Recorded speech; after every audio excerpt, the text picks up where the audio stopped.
Subscribe करें total भक्ति को। अब हमारे वीडियोस को सबसे पहले देखने के लिए बेल आइकन को दबाना ना भूलें। तो चलिए 3 छोटी छोटी घटनाएं सुनाता हूं और फिर चलेंगे विषय में। इन घटनाओं से आप समझ जाएंगे कि जब हम केवल शरीर पर टिकते हैं तो पूरा जीवन किस तरह से बदल जाता है, देखने का नजरिया कैसे बदल जाता है। छोटी छोटी घटनाएं। पहली घटना में श्वान की बात करते हैं। आपने देखा होगा कुत्ता एक सूखी हड्डी को जब खाता है, कभी ध्यान से देखना, तो खाता ही चला जाता है, जबकि वो सूखी है, उसमें कुछ नहीं है, फिर क्यों खाता है?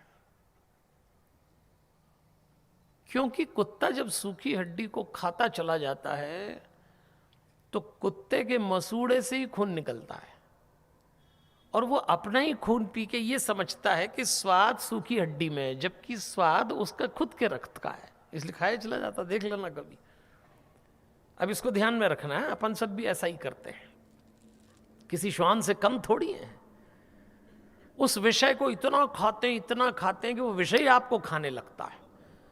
आप में से तो कोई दारू वारू नहीं पीता होगा, पर जो पीते हैं वो लोग ये बोलते हैं हम दारू पी रहे हैं, तब उनको समझदार समझते हैं कि दारू तेरे को पी रही है। ये तो बाद में पता लगता है जब डॉक्टर साहब मैदान में आते हैं, वरना तो आदमी समझता है मैं पी रहा हूं, तू कहां पी रहा है, वो तुझे पी रही है। ये बिल्कुल कुत्ते के काम है।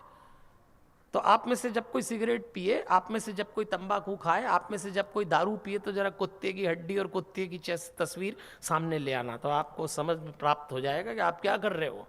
बिल्कुल श्वान की तरह कर रहे हैं आप। अब दूसरी घटना सुनिए। एक बार गोबर का एक कीड़ा गोबर से उड़ के कहीं घूम रहा था, तो उसके पास से मधुमक्खी गुजरी और मधुमक्खी ने कहा क्या गोबर पे बैठता है, चल मेरे साथ, तुझे शहद के छत्ते पे ले चलती हूँ, जरा सा डंक मारेगा मीठा हो जाएगा। तो गोबर का कीड़ा चला गया मधुमक्खी के कहने में, और जैसे ही गया और उसने डंक मारा तो बोले अरे क्या कड़वी गंदगी खिला दी मुझको, और वापस जाके गोबर के ढेर पे बैठ गया। अब जिसको गोबर का स्वाद आए उसको शहद का स्वाद चला जाता है।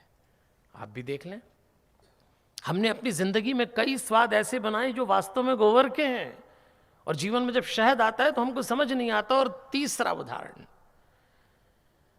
एक मालन और एक मछुआरन मित्र थीं। तो मछुआरन को मालन ने कहा कि कभी मेरे घर भी तो आओ, एक रात मेरे यहाँ बिता। तो वो मछुआरन अपनी मछली का टोकरा लेके गई, उसके यहाँ टोकरी बाहर रखी। अच्छा, मालिन ने कहा मेरी मित्र आ रही है, तो पूरा घर सुंदर सुंदर फूलों से सजाया, सुगंधित फूल बनाए, उसके पलंग को शैया को पुष्प शैया बना दी। मेरी सहेली आ रही है और उसने कहा अब तू सो यहाँ, आज जितने सुगंधित जितने सुंदर फूल हो सकते थे मैंने तेरे स्वागत में सजा दी, अब तू सो। तो वो सोई, तो वो तो करवट बदलती रही आधी रात, नींद ही नहीं आया फूलों की सुगंध से। इतनी परेशान हो गई कि उसने अपनी सहेली को उठाया आधी रात को। क्या हुआ? बोले नींद नहीं आती।